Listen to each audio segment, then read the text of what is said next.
ننګرهار کې د سرې میاشتې د اونۍ لمانځنه او پر وړاندې شته خنډونه. په ختیځ زون کې د سرې میاشتې د ساحوي دفتر چارواکي وایي اوس هم د ننګرهار په یو شمېر ولسوالیو کې د سرې میاشتې د کارکونکو پر وړاندې وخت نیم ستونزې رامنځته کیږي.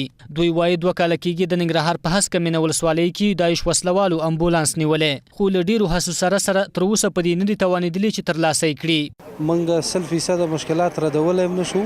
2 کاله مخکې موږ په دې بالا کې د یو مشکل سره مخ شوي وو چې د موږ امبولانس د داعش لخوا نیول شوی وو چې تر اوسه پورې هم د هغوی سره ده. هلته د دوی غوښتنې مشروطې وي. دوی ویلې موږ امبولانس درکوو درته، خو د موږ په دغه شرایطو چې هغه د موږ د ادارې د پالیسۍ خلاف وو او موږ حاضر نه وو چې د هغوی هغه شرایط ومنو.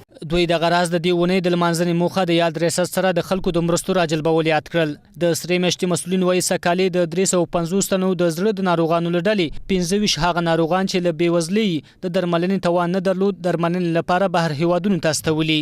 دغه اونۍ د لمانځلو نه موخه او هدف دا دی چې د سرې میاشتې د مالي بنیې د تقویې په خاطر باندې په دغه اونۍ کې سره میاشت د مختلفو ادارو د ملي تاجرانو نه د کسبکارانو د اصنافو د ترانسپورتي وسایلو نه او همدارنګه د ټولو هیوادوالو نه مرستې ترلاسه کوي تر څو پورې چې دغه مرستې د ضرورت په وخت کې ضرورتمندو خلکو ته بیرته ورکړي.